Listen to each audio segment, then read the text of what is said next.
हो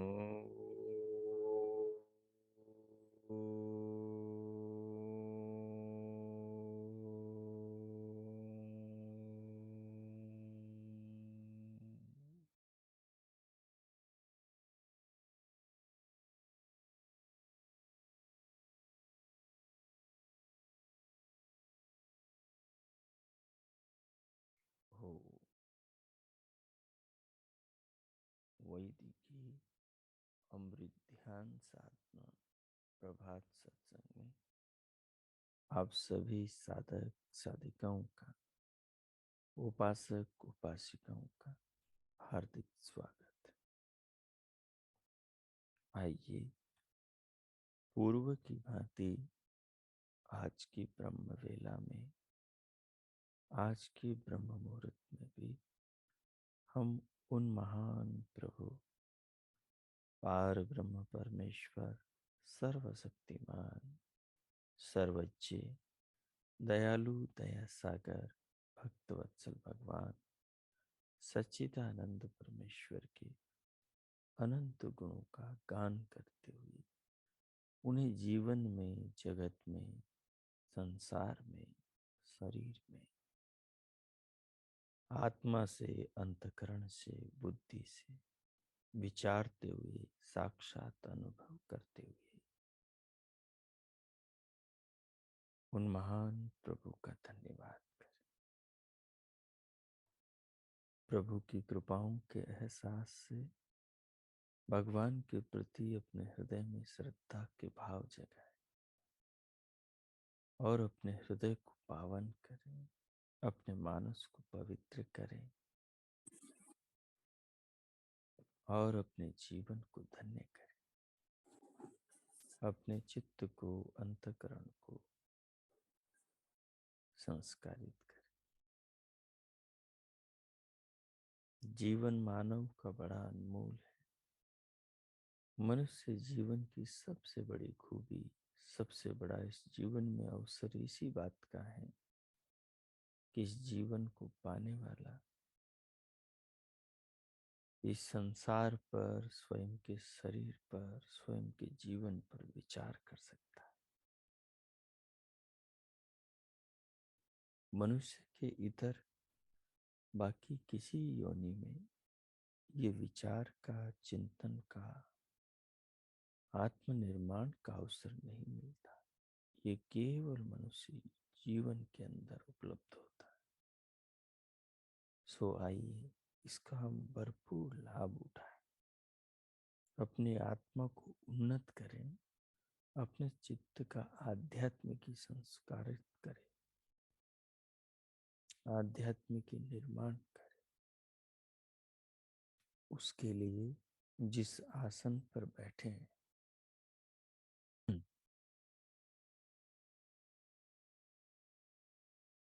उस आसन को व्यवस्थित कर लें। जिस आसन में आलती पालथी में आप ध्यान पर्यंत सुखपूर्वक बैठ सकें, वैसी अपनी स्थिति बना लें। आसन लगाकर कमर पर पीठ और गर्दन को सीधा करें, स्थिर रखें और सहज रखें।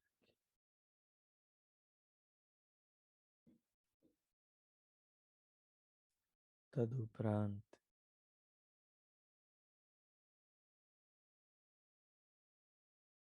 नेत्रों को बंद रखते हुए पलकों को सहज करें, ढीला छोड़ दें। हथेलियों को गोद में रखें और बाहर से भीतर आने वाले प्राण को, श्वास को अनुभव करें।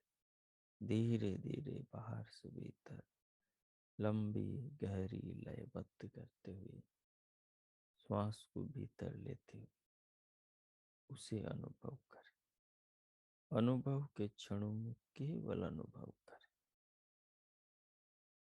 उस समय कुछ विचार न करें।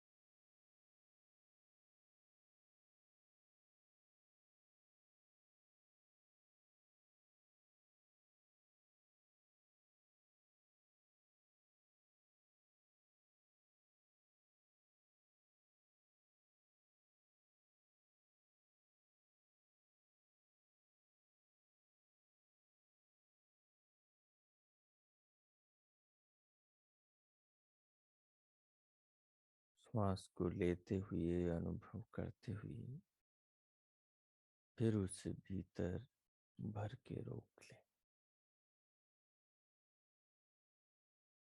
प्राणों को रोककर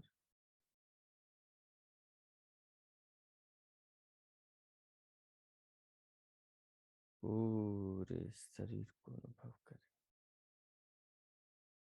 दोनों कानों के आकाश में दिव्यनाद सुनाई देगा, उसे भी सुने जैसे कोई बीहड़ वन में झांझर बोल रहे हो, झाएं झाएं वन की आवाज आ रही हो।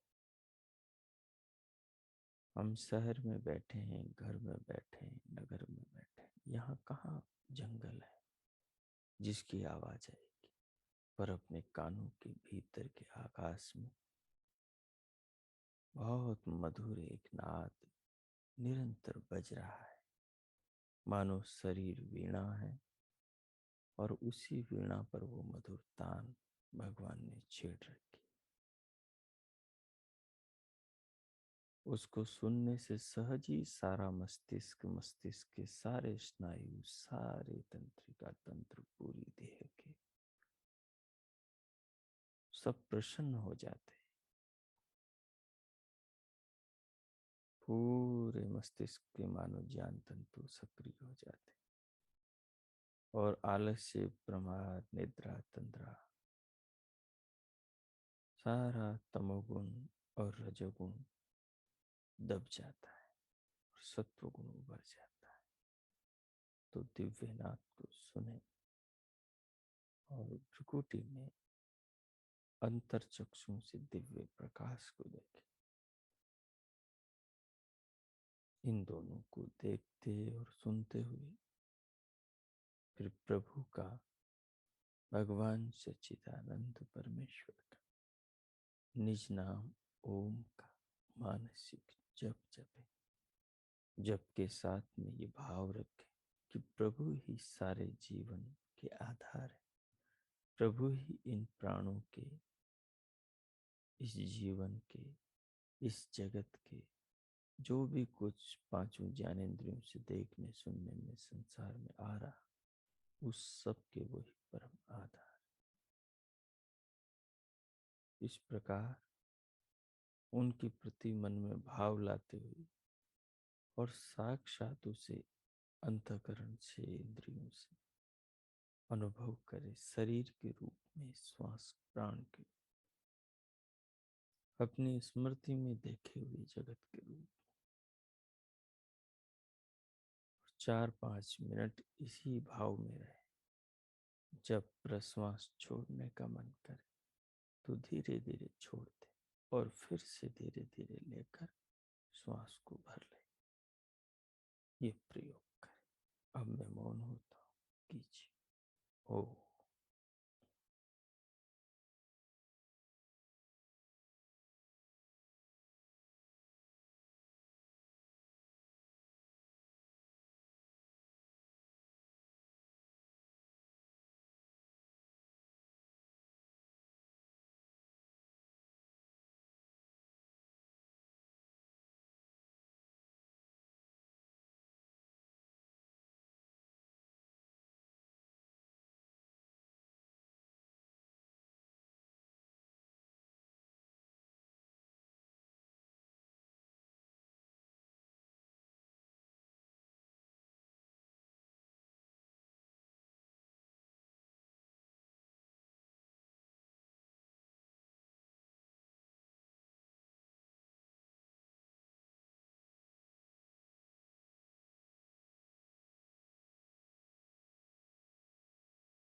हो।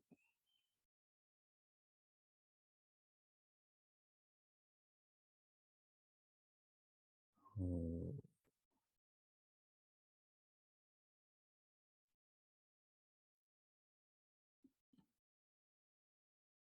इस प्रकार दिव्यनाद को सुनते हुए, दिव्य प्रकाश को देखते हुए और प्रभु के निज नाम को मन ही मन उसका मानस जप करते हुए उसके अर्थ प्रभु को सर्वरक्षक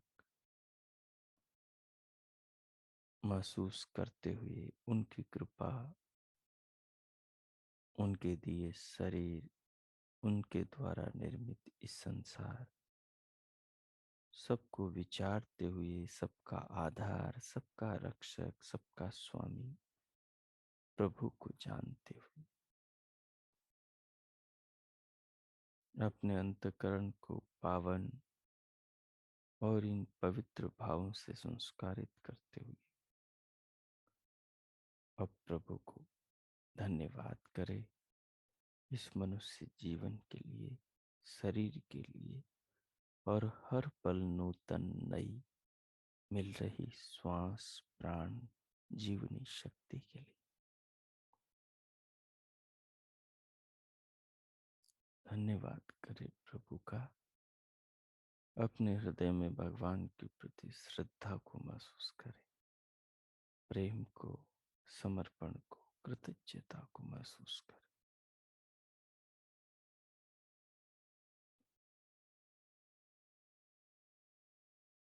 इस प्रकार प्रभु का धन्यवाद करते हुए और भगवान के प्रति श्रद्धा भावों से हृदय को भरा हुआ आत्मा को प्रभु में निमग्न कृतज्ञता से भरा हुआ अनुभव करते हुए फिर इस भाव के साथ दोनों हथेलियों का आकर्षण करें, पूरे मुखमंडल का स्पर्श करें और फिर धीरे धीरे इस भाव के साथ भीतर से बाहर उंगलियों के मध्य से पलकें खोलते हुए स्क्रीन पर आए।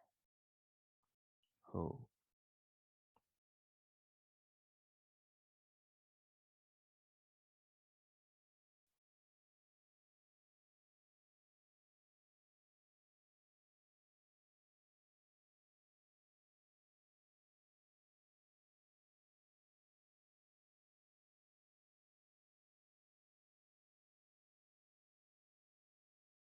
सो आइए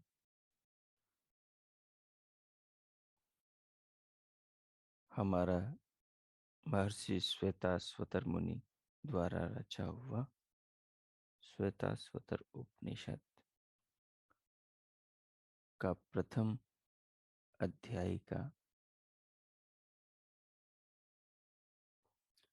पीछे छठा श्लोक चल रहा था और आज उस श्लोक के चिंतन की पूर्णता के उपरांत हम नया श्लोक प्रारंभ करेंगे। उसका जो सार था, वो सार क्या था? उसका सार ये था कि जितने भी प्राणी हैं, मनुष्य हैं, अन्य भी जितने प्राणी हैं, वे सब प्रभु के आश्रित हैं, वो प्रभु से ही जी रहे हैं। हम इस तत्व को खुद से अनुभव करेंगे तो झट से समझ लेंगे। जब किसी तथ्य को, कभी जब किसी बात को खुद से अनुभव किया जाए तो फिर वो ज्यादा अच्छे से पूर्णता के साथ स्पष्ट हो जाती।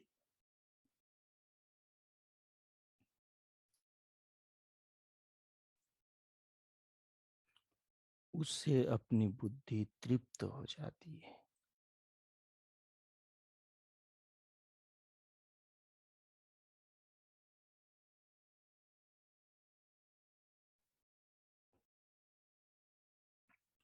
अपनी बुद्धि तृप्त हो जाती अर्थात संतुष्ट हो जाती है। जब हम किसी चीज को स्वयं पर घटा लें, तो हम स्वयं पर घटाएं कि अगला श्वास नहीं आएगा तो हम संसार में रह नहीं सकते, हम इस सुंदर जगत का अवलोकन कर नहीं सकते। हमने जो पीछे का जीवन लगाकर पदार्थ, वस्तुएं, साधन इकट्ठे किए हैं, हम उन्हें भी नहीं भोग सकते। हमारे पास पैसा है, हमारे पास वस्त्र, आभूषण, भोज्य पदार्थ, मकान, यात्रा के साधन, तमाम सुविधाएं हैं, लेकिन उस वैभव का हम एकांश भी अनुभव नहीं कर सकते यदि प्रभु कृपा अपने ऊपर न हो तो हर पल प्रभु कृपा हमें पाल रही है। प्रभु कृपा यानी कृपा तो तभी होगी ना जब कृपालु कृपा कर रहा हो। तो कृपालु प्रभु अपनी कृपा को एक सुंदर व्यवस्थित रीति से करता है और वो रुकती नहीं। मनुष्य की अपनी दुर्बलता और अपनी अज्ञानता और अपने दोषों के कारण भगवान की कृपा के बीच रुकावट आ जाती है। वो रुकावट का कारण मनुष्य का अपना आचरण कर्माशय है। वो अपने शरीर को खराब कर ले तो भगवान की कृपा रुक जाएगी। प्रभु कृपा कैसे करेंगे यदि कृपा को लेने वाला भगवान के द्वारा दिए जाने वाले पदार्थों, सुविधाओं और विशेष उपलब्धियों को धारण करने वाला पात्र ही ठीक नहीं होगा। फूटे हुए पात्र में तो भगवान कोई कृपा करेंगे नहीं, क्योंकि उसकी कोई सार्थकता ही नहीं। तो जिस व्यक्ति ने अपने शरीर को ही खराब कर दिया, अपने अंदर के शरीर के अवयवों को ही गलत खान पान करके खराब कर दिया, उस पर प्रभु की कृपा कैसे होगी? क्योंकि उसने कृपा के पात्र को बिगाड़ दिया है। तो अपने को क्या है, कृपा के पात्र को नहीं बिगाड़ना। ये जीवन बड़ा अनमोल है। समस्त प्राणियों के लिए प्रभु ही एकमात्र आसरा है। हम मनुष्य तो फिर भी संसाधन और सामग्री इकट्ठी कर लेते हैं। हम तो फिर भी कह सकते हैं कि ये सब मेरे हाथों से बनाई हुई चीजें हैं, कोई कह नहीं सकता कि ये मैंने नहीं किया। लेकिन ये बाकी प्राणी जो है वो नितांत परमात्मा के आश्रित है। वो अपने लिए देखो चारा उगा नहीं सकते, वो अपने लिए पानी की प्याव लगा नहीं सकते, मटका बना नहीं सकते, वो अपने लिए टंकी बना नहीं सकते।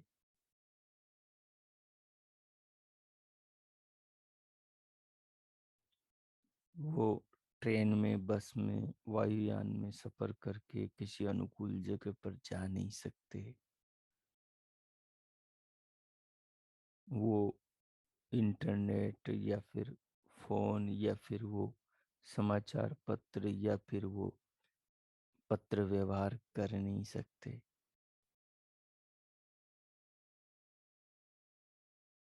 उनकी दुनिया में कोई पैसा नहीं चलता, कोई सिक्का नहीं चलता। सोचो वो दुनिया कैसी पूरी तरह उन प्राणियों की जिंदगी प्रभु पर आश्रित है और प्रभु सबका पालन कर रहे हैं। वो आकाश में उड़ने वाले पक्षी का भी, पानी में अंदर तैरने और जीवन जीने वाली मछली का भी, और वो धरती पर जीवन जीने वाले, जंगलों में रहने वाले समस्त जंगली प्राणियों का भी, और वो समतल भूमि पर रहने वाले मनुष्य का भी, सबका पालन पोषण कर रहे हैं। जब हम प्रभु के इस कार्य को, इस व्यवस्था को देखते हैं और इस पर विचार करते हैं, तो विचार करने से फिर क्या है, अपनी बुद्धि के अंदर वो ज्ञान उत्पन्न होता है, वो समझ पैदा होती है। बार बार के विचार से, बार बार के विचार से समझ पैदा होती है, वो समझ के फिर संस्कार बनते हैं। वही संस्कार स्थिर बुद्धि बनाते हैं। उन्हीं संस्कारों के बार बार बनने से बुद्धि स्थिर हो जाती है, और स्थिर बुद्धि मार्ग का ठीक चुनाव करने में मदद करती है। तो इसलिए हमने विचार किया, बुद्धि से विचार किया, और साक्षात अंतकरण से शरीर का तो अनुभव हम कर ही रहे, और श्वास प्राणों का अनुभव कर रहे हैं, जो दोनों नथुनों से भीतर आ रहे हैं। अभी 2 मिनट नहीं लेंगे तो पता लग जाएगा प्रत्यक्ष की इनका कितना महत्व है। कहीं वायुमंडल में हवा बिगड़ गई हो, किसी घर के अंदर कोई गैस, कोई इस प्रकार की चीज रिसने लगी हो, तो वहां की हवा बिगड़ जाती है, तो दम घुटने लगता है। दम घुटने लगता है, आदमी के प्राण निकलने को आते हैं। पर यहाँ की देखो, हवा बिगड़ नहीं रही, भगवान ने हवा को बाहर रखा है, वो शुद्ध होती रहती। वायु जल से मिलकर शीतल हो जाती है, अग्नि से मिलकर शुद्ध उष्ण हो जाती है, और पेड़ों से मिलकर वो ऑक्सीजन बन जाती है, मनुष्य के लिए उपयोगी बन जाती है। तो सब अदृश्य जगत में प्रभु की व्यवस्था बड़ी अद्भुत है। उसको हम जितना ध्यान में बैठकर विचारेंगे, उतना ही वो हमारे चिंतन में आती चली जाएगी। ज्यों ज्यों अपना हृदय अंतकरण शुद्ध पवित्र होता जाएगा, और जो जो हम ज्यादा संस्कार बनाएंगे स्वाध्याय चिंतन के, वो समझ अपने अंदर विकसित होती जाएगी। उसी समझ से जो पीछे का छठा श्लोक है, उसका तत्व समझ में आएगा। उसका तत्व क्या था कि उसमें महर्षि ने कहा कि सर्वा जीवे सर्व संस्ते बृहंते तस्मिन हंसो ब्राह्म्यते ब्रह्मचक्रे। सर्वा जीवे, जितने भी जीवधारी प्राणी हैं, जीवनधारी, वे सर्व संस्ते उसी परमात्मा के अंदर रहते, उसी में सब जीवन को धारण करते हैं, जीवन को जीते हैं, और सबके जीवन को वो ब्रह्म चक्र के द्वारा धारण करता है। लेकिन ये सबको ब्रह्म चक्र के अंदर जो जीवन मिलता है, वो कर्मानुसार मिलता है। जैसा कर्म करता है व्यक्ति, वैसा जीवन मिलता है। अब कोई अच्छा कर्म करे तो वो इस ब्रह्म चक्र को भी समझ जाता है, और अपने आप को भी समझ जाता है, और परमात्मा को भी समझ जाता है, और ऐसा आदमी तो मुक्ति को प्राप्त कर लेता है। और जो अच्छा कर्म नहीं करता, बुराई कर्म करता है, पूरी दुनिया में राग द्वेष में तमाम प्रकार के दोषों में लिप्त रहता है, उसका क्या होता है?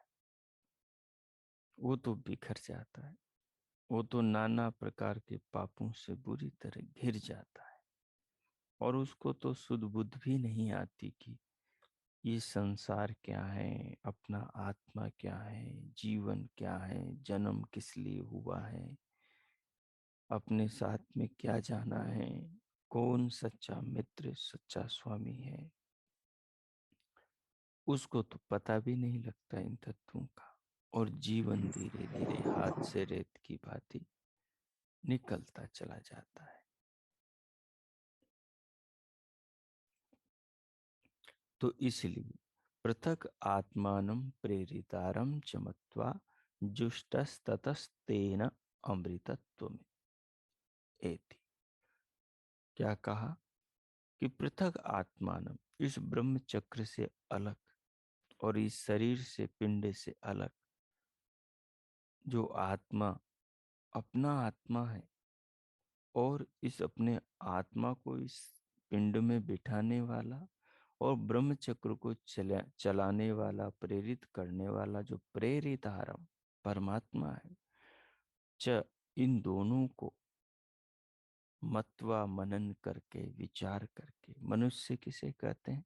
यास्क मुनि कहते हैं, जो व्यक्ति मननशील होता है वही मनुष्य कहलाता है। मत्वा कर्माणि सिद्ध्यन्ति। तो तब क्या होता है? जब वो सोच विचार करके इस जीवन का चिंतन करता है, तो पाता है कि मैं आत्मा शरीर और संसार से अलग हूँ, और सारे संसार को धारण करने वाला परमात्मा संसार और मुझ आत्मा से अलग है। दोनों के सामर्थ्य, दोनों की शक्तियों, दोनों के संबंध, सबके ऊपर उसका ध्यान जाता है। कब? मत्वा, जब वो ऐसा मनन करता है, ऐसा मानकर विचार करता है, जानकर मानता है, तब। तो इस चिंतन से फिर क्या होता है कि उसकी बुद्धि तृप्त हो जाती, जुष्ट उसकी बुद्धि तृप्त हो जाती, और तृप्त हुई बुद्धि ततः उस साधक को ज्ञान मनन के द्वारा अमृतत्वम हेति, अमृतत्व की प्राप्ति करा देती है। तो पीछे का श्लोक हमारा इस भाव को कहने वाला था। अब उसका सारांश नीचे ये है कि ईश्वर प्रत्यक्ष चाक्षुष प्रत्यक्ष नहीं, ईश्वर चक्षुओं से, आंखों से दिखाई देने वाली वस्तु नहीं। प्रकाश के अभाव में अल्प प्रकाश, कुसंस्कार और रोग बस चाक्षुष प्रत्यक्ष का सदोष होना भी स्वभाव है। कह रहे हैं जो हमारी आंखें हैं, इनमें कई प्रकार के रोग होते हैं। एक तो अंधेरा हो तब भी इनसे कुछ चीज दिखाई नहीं देती, और इनमें रोग हो जाए तब भी नहीं दिखाई देती। तो जिस व्यक्ति की आंखों में रोग हो गया, फिर उसको परमात्मा का साक्षात्कार नहीं होगा क्या? नहीं कर सकता क्या? जिस आदमी का कर्म फल खराब, पिछले जन्म में किसी की आंखें फोड़ी हो, किसी के देखने और जीने के अवसरों का हरण कर लिया हो, इस जन्म में उन पापों के कारण उसको नेत्र न मिले हो, वो जन्म से अंधा हो, तो क्या वो परमात्मा का साक्षात्कार नहीं कर सकता? नहीं कर सकता है, क्योंकि परमात्मा नेत्र का विषय नहीं, वो चक्षु इंद्रिय से दिखता नहीं, वो तो ज्ञान नेत्र से दिखता है, अनुभव में, समझ में, बुद्धि में आता है। तो इसी बात को यहाँ कर रहे हैं, ईश्वर प्रत्यक्ष के लिए दिव्य दर्शन की, दिव्य दृष्टि की आवश्यकता होती, अनिवार्यता होती। इस दिव्य दर्शन शक्ति के विकास और अधिग्रहण की युक्ति बतलाने के लिए, एक शक्ति पर अधिकार करने की और इसको विकसित करने की जो सामग्री है, वो इस उपनिषद में बताए यहाँ पर जा रही है। तो कह रहे हैं कि ये जो उपनिषद के रचयिता दयालु उपनिषदकार महर्षि हैं, इन्होंने इस उपनिषद का अनुबंध ही इस प्रकार से रचा है, इसको इस प्रकार से लिखा है कि क्रमशः हमें वो योग्यता, वो दर्शन, वो दिव्य दृष्टि प्राप्त हो जाए, जिससे हम पूरे जीवन को जान लें। उसी के बाबत ब्रह्मचक्र के स्वरूप को पीछे बताया था। तो ब्रह्मचक्र से बहुत सारी चीजों को समझा दिया गया, और अब ब्रह्मचक्र के बाद में फिर जीवन को एक नदी के रूप में समझाया। ये सब मार्गदर्शन है जीवन के निर्माण के। और अब परम गीत, परमात्मा के नाम का आगे उल्लेख है अगले श्लोक में।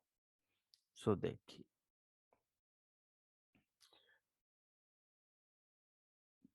पहले श्लोक के एक एक शब्द को समझ लेते हैं और फिर उसके बाद में 2-3 बार उसका गान करेंगे।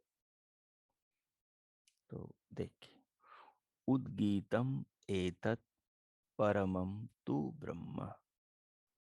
उद्गीतम एतत् परमं तु ब्रह्म। तस्मिन् त्रयं सुप्रतिष्ठाक्षरं च अत्रांतरम अत्र अंतरम ब्रह्मविदो विदित्वा लीना ब्रह्मणि तत्परा योनि मुक्ता। तो क्या करें? करें उद्गीतम एतत् परमम तु ब्रह्म। एतत् यह उद्गीतम यानी ओम को उद्गीत कहते हैं। तो उद्गीतम, उद्गीत यानी ओमकार है उद्गीत, क्योंकि वाच्य और वाचक नाम और नामी का अभिन्न संबंध होता है।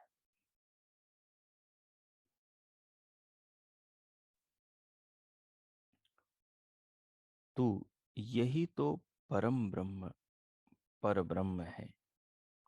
च और तस्मिन उसमें ही, उस पर ब्रह्म में ही, त्रये अक्षरम तीन अक्षर है। किसमें? ओम में।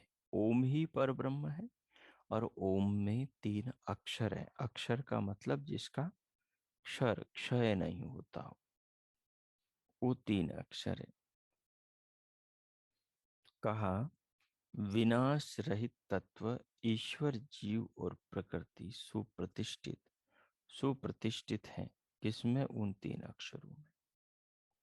ऐसी परिकल्पना की है तत्व को समझाने के लिए। अकार उकार और मकार ही वो तीन अक्षर है। सुप्रतिष्ठ सुप्रतिष्ठित है। अत्र इस विषय में जो अंतरम ईश्वर जीव और प्रकृति का पारस्परिक सत्ता भेद, यानी मौलिक जो एक दूसरे से उनमें भिन्नता है कि आत्मा चेतन, परमात्मा चेतन और प्रकृति जड़ है। आत्मा अल्पज्य और परमात्मा सर्वज्ञ। आत्मा एक देशी अणु स्वरूप और परमात्मा सर्वदेशी विभु स्वरूप है। और प्रकृति प्रकृति सर्वत्र व्यापक है। जब वो विकृति के रूप में होती है और जब वो मूल प्रकृति के रूप में होती हैं तो सब और फैली होती हैं, लेकिन तब भी सर्वत्र व्यापक नहीं होती। होती अपने से अधिक व्यापक है, क्योंकि आत्मा तो अणु स्वरूप है। परंतु परमात्मा की सीमा से बाहर नहीं होती। परमात्मा का जो फैलाव है उसमें मानो एक भाग में पूरी प्रकृति पूरा ब्रह्मांड आ जाता है। बाकी तीन भाग परमात्मा के खाली अमृत है। तो ईश्वर जीव और प्रकृति का पारस्परिक सत्ता भेद, स्वरूप भेद एवं गुण कर्म और स्वभाव भेद अपना अपना स्वतंत्र लक्षण है। उसकी विदित्वा यथार्थ रूप में उसको जानकर ब्रह्मविद, वेद को जानने वाले ईश्वर उपासक तत्परा ईश्वर परायण होकर ईश्वर के प्रति नमन नमस्कार और आत्मसमर्पण आदि करके ब्रह्मणी ब्रह्म में लीना निमग्न तल्लीन हो जाते हैं और योनि मुक्ता जन्म मरण के बंधन से छूट जाते हैं। कहा ये आनंदमयी तल्लीनता अभ्यास और वैराग्य से साधक को प्राप्त होती है। सो आई अब श्लोक का 2-3 बार गान करेंगे और पाठ को फिर आज इतना ही रखेंगे। संक्षेप में पदों से अर्थ समझ लें। उद्गीतम एतत् परमम। उद्गीतम यानी जिसको ऊंचा गंभीरता से गाया जाता है उसको उद्गीत कहते हैं। ओम को सामवेद में उद्गीत कहा जाता है। कहा उद्गीतम, जिसको ऊंचे स्वर से गाया जाए उसको उद्गीत कहते हैं। ऊंचे सुर से किसको? ओम को, परमात्मा के नाम को। फिर कहा एतद परमम, कहा एतद यह, परमम श्रेष्ठ, सबसे अधिक परमात्मा का सर्वोत्तम नाम है। तो ब्रह्म, तो ये ब्रह्म ही है, ये सर्वश्रेष्ठ ब्रह्म ही है जो ओम है। तस्मिन, इस प्रणव में, इस ओम में, इस उद्गीत में, त्रयम, तीन, ब्रह्म जीव और प्रकृति, सुप्रतिष्ठ अक्षरम, सुप्रतिष्ठित है। और जो प्रतिष्ठित है वो तीनों कैसे हैं? अनश्वर अविनाशी, ब्रह्म भी, जीव भी और मूल प्रकृति भी।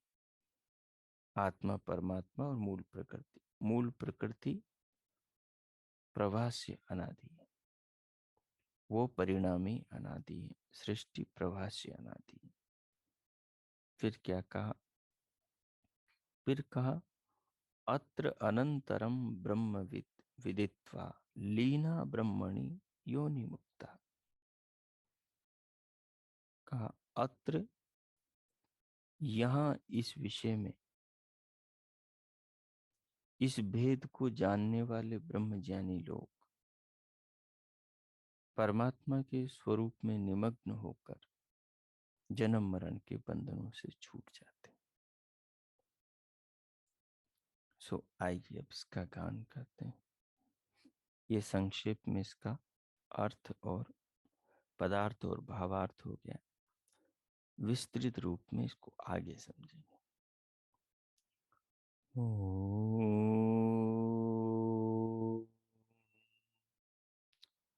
उद्गीतम् एतत् परमं तु ब्रह्म, तस्मिन् तरित्रयं सुप्रतिष्ठाक्षरं च, अत्रान्तरं ब्रह्म विदो विदित्वा लीना ब्रह्मणि तत्परायो निमुक्ता।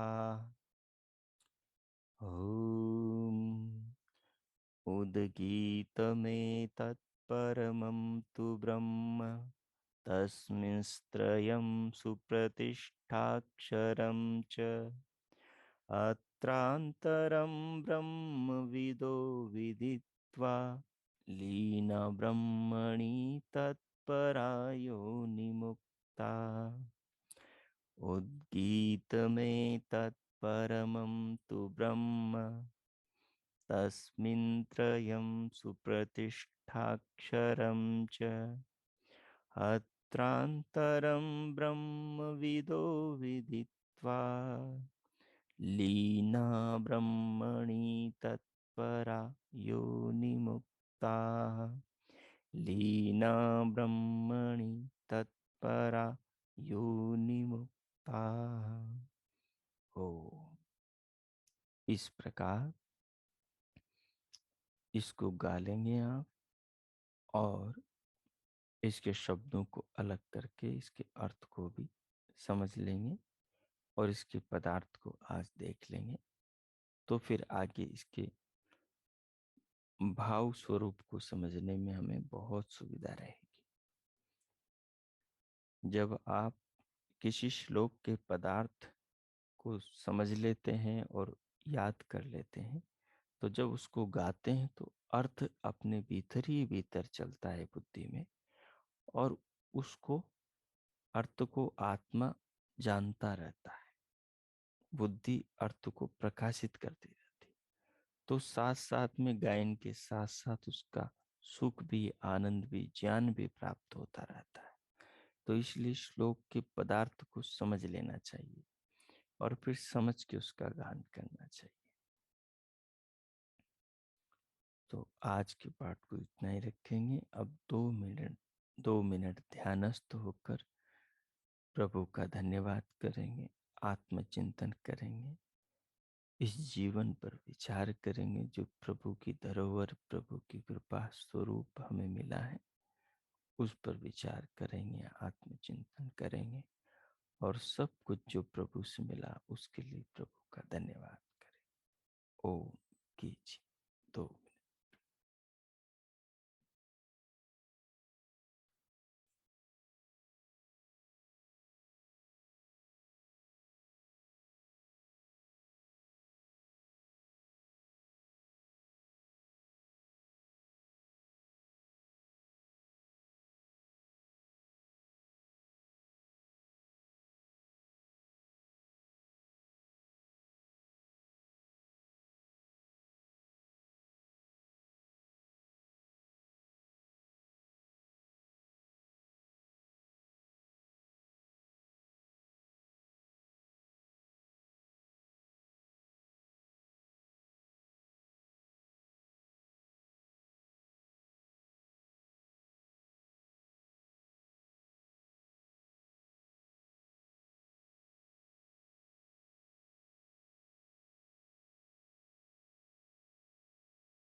हो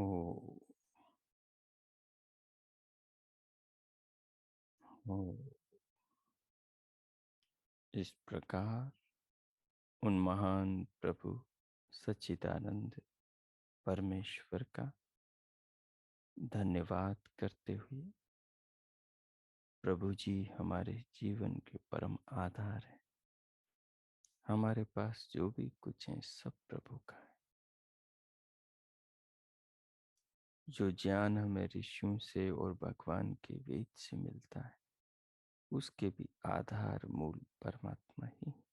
वही परम गुरु समस्त गुरुओं के गुरु हैं। वो भी वही समस्त ज्ञान के सागर, ज्ञान के मूल है।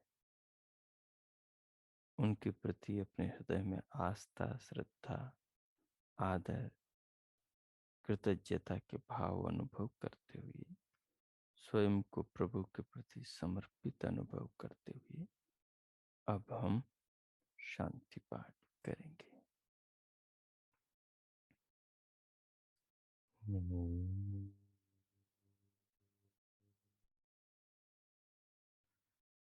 ओम ओम शांति शांति शांति। ओम। हो आज का आप सबका दिन शुभ हो, मंगलमय हो। प्रभु सबका मंगल करे। सबके लिए प्रभु से बहुत बहुत मंगल कामनाएं। हम प्रभु के मार्ग पर चलें, वैदिक मार्ग पर चलें। जीवन की वैदिक शैली हो जीवन जीने की, और स्वयं उससे सुख प्राप्त करें। परिवार, समाज, राष्ट्र को सुखी करें और जीवन का सार्थक सदुपयोग करके इस जीवन को सफल करें। भगवान से सबके लिए बहुत बहुत मंगल कामनाएं। इति।